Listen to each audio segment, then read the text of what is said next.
Usted dice que siempre se acoge a la Declaración de los Derechos Humanos ¿No cree que este papá Estado que da esa renta básica, que si no pagas la hipoteca te dice quédate hasta que encuentres trabajo, puede provocar que estemos subvencionados, ¿no? Como el ejemplo de Andalucía, que lleva tantos años gobernando la izquierda y quizás se vive un poco de la subvención?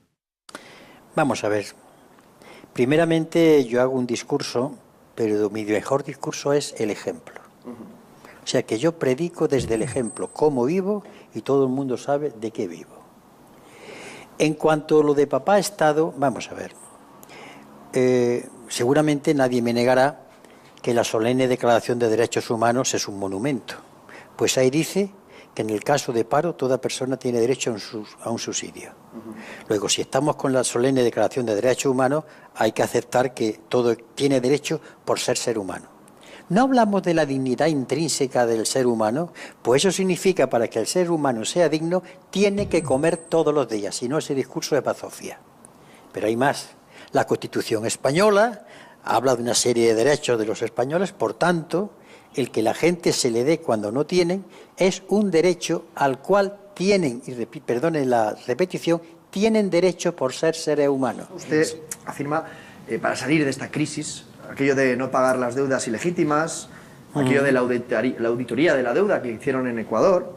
Si hacemos eso, ¿no cree que se nos va a respetar poco en el extranjero y no cree que podemos convertirnos en un país que se lleva a la autarquía, como en el franquismo, ¿no?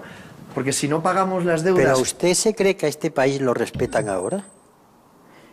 ¿A usted quién le ha dicho que este país es respetado ni respetable? Mire usted, cuando un país cambia la Constitución por la amenaza de una gobernante como la Merkel, ese país ya no tiene dignidad, ni sus gobernantes la conocen. Decir que pagar la deuda a los bancos es primero que los gastos de los españoles se llama traición, y ese es su nombre. Lo que pasa es que estamos tan acostumbrados a ceder y a humillarnos que otra humillación nos da igual. Aquí es donde yo quiero ver a los patriotas, los que se emocionan ante un desfile, los que veneran la bandera, sin embargo se callan cuando su país se está vendiendo al extranjero. No los oigo protestar nunca. Tanto que hablaban de desfiles, cuando se entregó el Sáhara, vi a tantos militares callar, ninguno habló. Vamos a hablar de patriotismo, pero de patriotismo sobre hechos concretos. Bueno, del Sáhara hasta Felipe González dijo aquello de sí. hasta la última gota de nuestra sangre. Sí, pero quien lo entregó fue el rey Juan Carlos, de modo que no lo olvidemos, porque Franco estaba como estaba. Entonces, lo que quiero decir es que salirse del euro o no pagar la deuda significa un acto de justicia. Vamos a ver. 37.000 millones de euros el gobierno se los ha dado a la banca. Para empezar, han salido de los españoles, y eso es deuda. ¿Por qué los españoles tenemos que pagar eso a la banca? Pero según los últimos cálculos que he leído, son 100.000 millones que el pueblo español le ha regalado, y eso es deuda que hay que pagar. ¿En razón de qué? Eso es deuda ilegítima. De eso, ¿por qué no se habla? Entonces, ¿por qué? ¿Porque la banca tiene bula? No, tiene el poder. Ese es el problema. Que el gobierno es el dominguillo, es el criado, es el lacayo del poder económico. Ese es el problema. Así que no pagar significa lo siguiente. Si no pagásemos, los bancos alemanes se lo pensarían. Y esto es el discurso que el político tiene que decir. Y decírselo claro a su pueblo. Porque en política hay que decir la verdad. Y decirle al pueblo cómo están las cosas. Pues dígame la verdad. ¿Qué es lo que pasa? Que esas fuerzas políticas que dan unos discursos tan bonitos, luego suben al poder y no hacen prácticamente nada que les ha llevado al poder.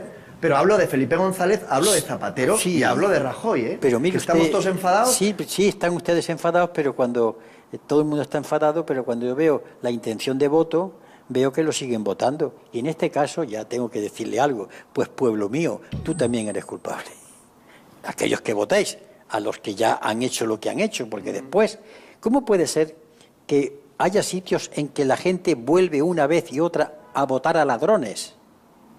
Entonces, no le echen la culpa a los ladrones, sino a ustedes que los votan una y otra vez. ¿Pero qué tiene el poder? ¿Son esas fuerzas económicas las que les obligan? ¿Qué tiene el poder cuando digo el llegar al gobierno? Un momento, el gobierno no es el poder. No. No, lo demuestran cuando suben los políticos y les dicen, tú no mandas, ¿no? O... No. El poder es el poder económico. Ajá. Cuidado. El poder son las eléctricas, Emilio Botín, Francisco González, Endesa, Ensidesa. Esos son los poderes. La banca. El gobierno es el manijero. ¿Sabe usted lo que es un manijero? No. Es el capataz de los cortijos andaluces. Ajá. El que trata con el personal, pero por encima está el señorito. Y esto es así. Y la prueba está cuando el presidente Zapatero, de acuerdo con Rajoy, cambia en una constitución, pero no porque se lo ha dicho el pueblo, sino porque lo ha dicho en un gobernante extranjero. Y recibe una carta amenazante y se pliega. ¿Esos son gobernantes? Eso se llaman dominguillos. Cuando el comunismo se ha llevado a cabo, ¿por qué termina en un populismo revolucionario, en un totalitarismo, en una ausencia de libertad? Hablo de la URSS, hablo de Cuba y hablo ahora de Maduro en Venezuela. Bueno, vamos a ver, quite usted a Maduro. Vale. Quite usted a Maduro porque Maduro ha ganado las elecciones. Y es curioso que una determinada prensa española habló de Hugo Chávez como dictador cuando ganó todas las elecciones. E hizo algo que no han sido capaces de hacer los gobernantes occidentales: someter su mandato a revocación. Es decir, en medio del mandato decir, ¿queréis que siga? Eso no lo ha hecho nadie en Occidente, que tiene que aprender de ahí mucho. Unión Soviética. En la Unión Soviética ha existido eso con lo que empezamos la intervención, pero la Unión Soviética fue la que le dio de comer a los rusos, porque con la Iglesia Ortodoxa y con los zares pasaron más hambre que todos los siglos anteriores, y el régimen soviético le dio a su pueblo de comer, le dio sanidad, le dio cultura, y bastante la echaron de menos cuando se cambió aquello y se encontraron que tenía que pagar la calefacción, la electricidad, etcétera, etcétera. O sea que en el régimen soviético había sus luces y sus sombras. Fidel Castro. A Fidel Castro lo hicieron comunista los Estados Unidos, con su perniciosa manía de meterse donde nadie los llama, violando la legalidad internacional. Por cierto, ¿sabe usted que durante 27 asambleas han condenado a Estados Unidos todos los países de la Tierra por mantener el bloqueo contra Cuba? Y siguen.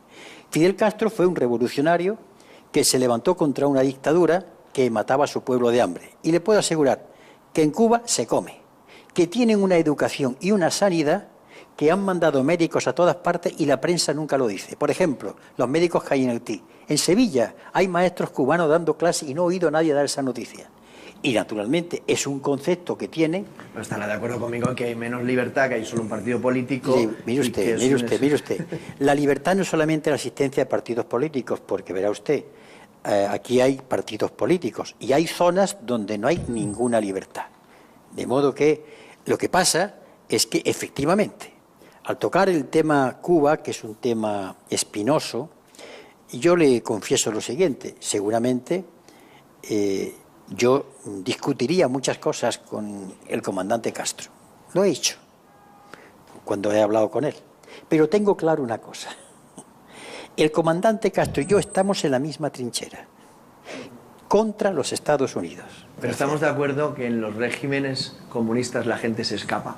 Como en Evidentemente, sí, mire usted, sí, y por varias razones. Una, porque no están a gusto al llegar a determinado nivel de vida, quieren más cosas. Ajá. Y en segundo lugar, también, sobre todo pasó en Berlín, porque tenían enfrente un escaparate. Y es verdad que se fueron, pero no se cuenta la segunda parte. La segunda parte, que en la Alemania del Este, en el Berlín actual, siguen votando a los antiguos comunistas. Porque circula en ese mundo una especie de proverbio que se lo voy a decir. Cuentan los excomunistas, las poblaciones, y dicen lo siguiente: lo que nos contaron del comunismo era mentira.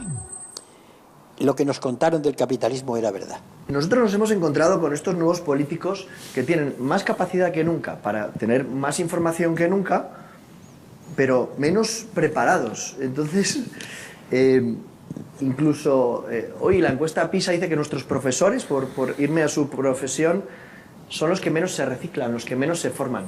¿Por qué cree que es esto? Cuando la gente les busca a ustedes como políticos, los de antes sí que eran buenos. ¿Qué les pasa a los de ahora? Voy a ser brutal, pero la verdad hay que decirla. Los políticos somos como la sociedad que nos pare y nos da a luz. Salimos de ustedes. Por tanto, los políticos somos el reflejo de lo que somos como sociedad. Hoy va usted en la calle y dice, yo no pago impuestos, hacen bien en robar, yo haría lo mismo. Luego, si hay podredumbre en los políticos, porque vienen de un lugar podrido. Lo que ocurre, su gran pecado de los políticos cuando delinquen, cuando hay un delincuente que se demuestra que es cargo político, su pena debía aumentársele. O sea, es un agravante, porque el político no debe hacer eso. El gran pecado es que cuando llegan a un cargo político debieran romper con esa cultura. Pero no se extrañe usted, los políticos salimos de la sociedad, no somos una raza aparte. Somos hijos de Juan, de Pedro, de María, de Antonio, y bueno, y llevamos nuestros defectos. No estoy culpando a los políticos, repito, yo les pondría pena doble, sino que no digan, bueno, es que el que se hace político de pronto sufre una transformación. No, viene de ahí. Pero sí que es verdad que nos fijamos en nuestros políticos. Y si yo ¿Hacen ustedes bien? Veo a Elena Valenciano, que va a un hospital, y que va a un hospital privado, o Rubalcaba, y que luego los socialistas llevan a sus hijos a colegios privados, al final, claro, me creo que la derecha, cuando dicen, critican lo que quieren para los demás, pero no para ellos. Lleva usted toda la razón. Por eso no se olvide que he dicho unos minutos antes que yo intento predicar con el ejemplo. Porque en la izquierda, sobre todo, para todos los políticos de derecha e izquierda, tienen que predicar con el ejemplo. El político no tiene vida privada, tiene vida íntima. Cuidado, en las alcobas no entra nadie. Sí, ahí no vamos a preguntar. Pero vida, no ya, yo me lo consiento, pero en la vida privada la gente debe saber de qué vivo. Y debe saber qué ingresos tengo y dónde trabajo. Y eso tiene la obligación la gente de saberlo. Y los medios de sacarlo. Porque si no, entonces el político pierde su autoridad, que está en el ejemplo. Pero eso que yo no sé, no me gusta de todos los políticos, en la izquierda lo aguanto menos. No se puede hablar de la enseñanza pública cuando a tus hijos los tienes en la privada. Eso es escandaloso. Y eso es traicionar al discurso y traicionar a los miles de compañeros que pertenecen a ese partido en épocas anteriores, que incluso murieron por defender a una enseñanza pública. Solamente alguien lo puede cambiar, el pueblo con su voto. Quiero terminar hablando de si el comunismo tiene futuro. Mire, yo no lo sé. Si el comunismo tiene futuro, depende de los comunistas. De nadie más, Por eso se lo pregunto a usted. Hombre, verá usted, lo que a mí me mueve a predicar con el ejemplo es que soy comunista, porque el comunismo también es un impulso. Esa idea que yo tengo, por la que lucho, me mueve a obrar. Si los que estamos afiliados, y yo creo que sí, nos movemos por eso y actuamos y escuchamos a los demás, pues claro que sí, porque es un impulso que implica intentar cambiar el mundo predicando con el ejemplo.